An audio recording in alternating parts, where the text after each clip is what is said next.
There's a lot of thought that goes into designing a room and creating a space you want to come home to, but it can be overwhelming. You need to decide what will stay or go into a space to make sure it functions the way you need it to, gather inspiration and ideas while staying focused and organized, and finally, make sure everything will fit into your room nicely.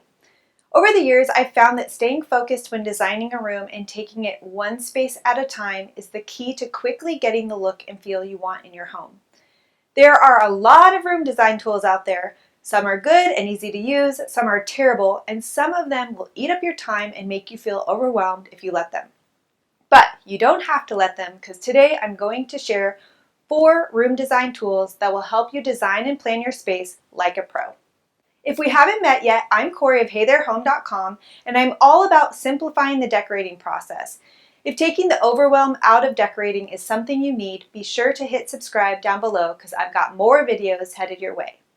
Okay, the first tool is one designed by yours truly. It's my room design workbook. Inside, you'll follow just 3 easy steps to learn how to key in on what's most important in your space. It asks you all the right questions about how you want your space to work for you and how to ensure it functions really well, and also how to make it beautiful.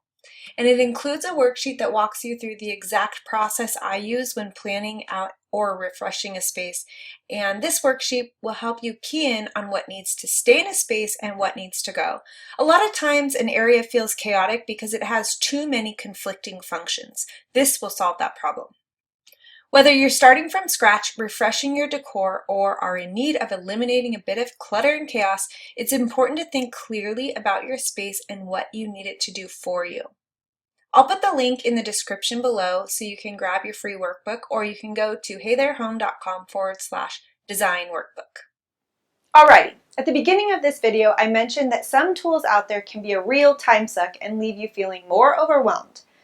Name one way you gather decorating inspiration online, only to find yourself more overwhelmed and down a rabbit hole that you can't get out of.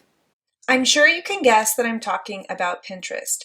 Don't get me wrong, Pinterest is a great tool for gathering ideas and inspiration, just not the way you're currently using it. I'm just going to come out and say it. I have a love-hate relationship with Pinterest. Obviously, I love home decor and there are so many amazing ideas and inspiration to find there, but it can quickly get really overwhelming, really messy, and really time-consuming. I used to spend hours scrolling Pinterest gathering ideas and inspiration, only to be left with a ton of ideas and no clear direction. I'm glad I realized this inefficiency early and changed my ways, or I would have never been able to complete room after room in my home. You're probably using Pinterest wrong too. Not judging, just saying.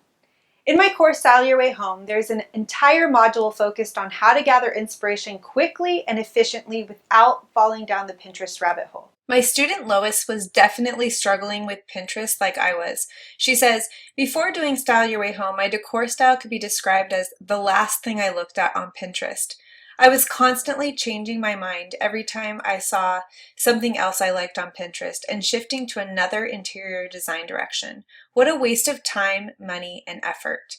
But after learning how to properly identify her decor style, she also learned how to use Pinterest with intention.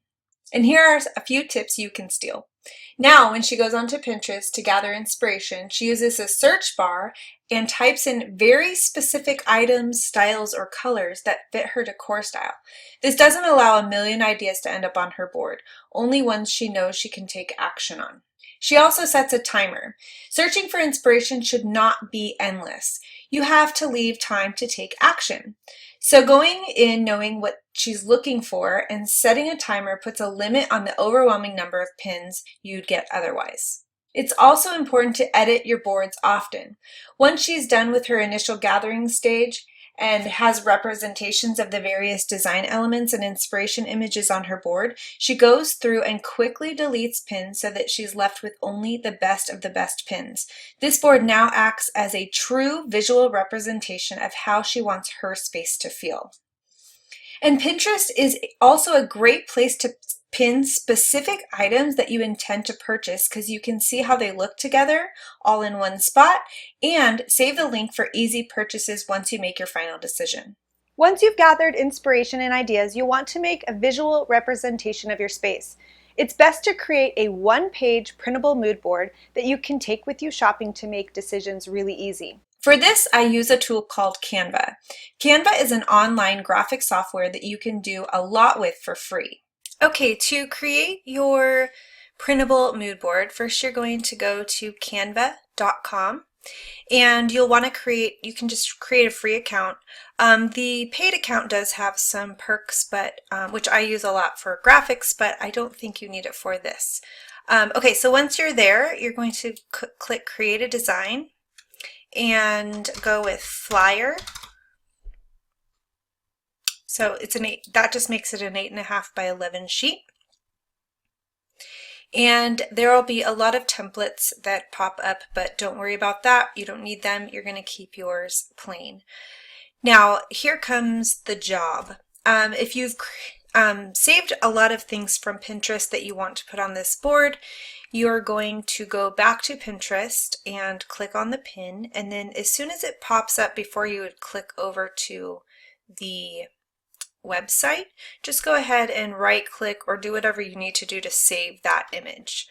And save all the images that you want to put on your mood board, either from websites or Google Images or Pinterest images, whatever. Save them all to a folder on your computer. Then you're going to go over here to Uploads and you're going to upload the images from wherever you had them. Which I already have mine, so I don't need to do that. Okay, so once you have your images, and by the way, it's best sometimes when you're doing this to go for images with a white background, and sometimes if you're looking at products, they'll be styled, but if you pan through the different images, a lot of times you'll find the image on a plain white background. So that's just a tip. Okay, so once you have some of the items you want to have in a space, all you do from your uploaded images is drag them onto your mood board. And I like to kind of try to keep them to scale. Anyways, you can just drag and drop everything around, but something that might help you to get less white space around or to crop out if you couldn't find something with a white space is to click on the actual image so that it's highlighted. Go to crop. Then you can actually get rid of some white space and push done. And that will make it so that, say, if I cropped this one as well, I could move this bench closer to that bed and then I'd be able to fit more stuff in.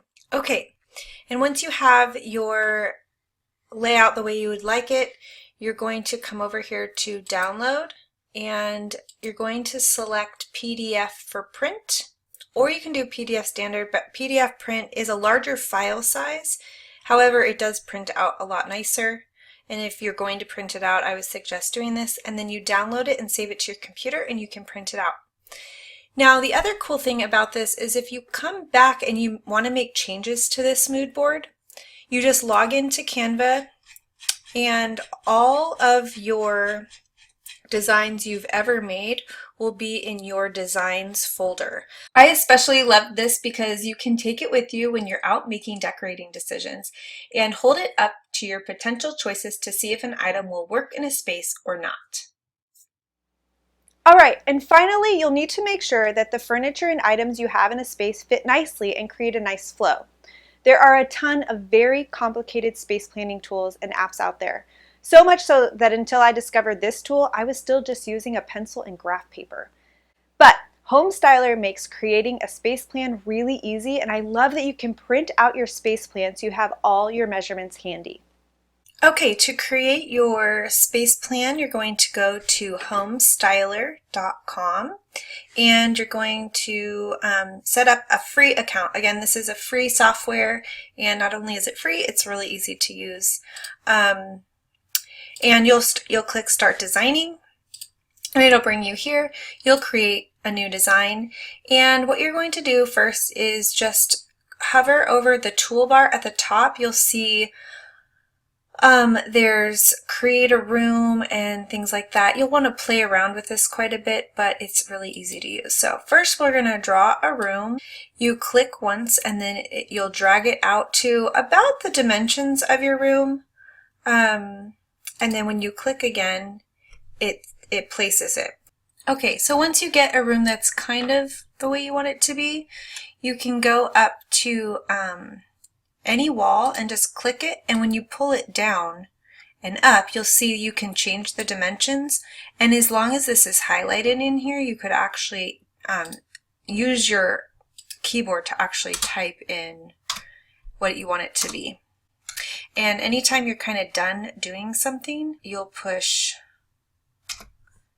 escape, and that will freeze it and hold it the way you want it to. Okay, so then the next thing you're going to want to do once you have your room dimensions, you're going to go over to this shovel icon, build, and you're going to want to put in things like windows, doors. If you have any wall openings, like, you know, from one room to another, you're going to want to add those as well. So that's pretty easy. You just click on it, and then you have a ton of windows to choose from. Now, I don't necessarily use this tool as much to do a mock-up of my space because it's really quite difficult to find exactly what's in your home or what you want to have in your home on here. There's not a ton of variation, but you can get it pretty close if you'd like to. I use it more for the dimensions and the space planning. So you can just choose whatever windows you want, and they'll come out here, and when you put them in a spot, you click it to keep it there, and then you're going to want to go like that to make it the right dimensions. And then you can easily right click and duplicate and place another one. Okay, so now it's time to place furniture. To do that, you're going to click over on the little furniture icon, and again, you're not going to see everything exactly the way you have it, but the important part is to find items. For example, I'm doing my living room here, so you'll go to living room, and then you'll see a bunch of random stuff, seating, sofas to be more specific, and you'll want to just kind of choose one that's similar in style to the one you have. So I'm going to go with this one, and over here what you'll see is that the one I just chose I cannot change the dimensions of. Okay, so I'm actually going to undo, and I'm going to go choose a different one. For the sake of this tutorial, I'm just going to go, there you go. Okay, so you can, the cool thing about this is once you place it, you can make it as long as you want it to be. Okay, so the cool thing about this is it tells you how much space you have from the sofa to the coffee table. So if, say, I were to place a chair here and I want to make sure there's enough room to walk, before I even buy the chair, I could place the chair here in my space and then make sure that the space plan I have, I still have a room to walk and play and all of that. Once you have your plan complete, you're going to go up here to export and go to floor plan. Your floor plan will open. You'll want to make sure that all of this stuff is there, and you'll click download and save it to your computer. So there they are, my favorite tools for designing a room. My hope is that they're simple enough to get you into taking action and creating a space you love, because a beautiful and functional home is the best gift you can give yourself and your family, and you won't ever regret making your home feel like home. If you've enjoyed this video, let me know by clicking the thumbs up button, and if you haven't already, hit the subscribe button. I'll be back soon with more decorating tips for you in another video.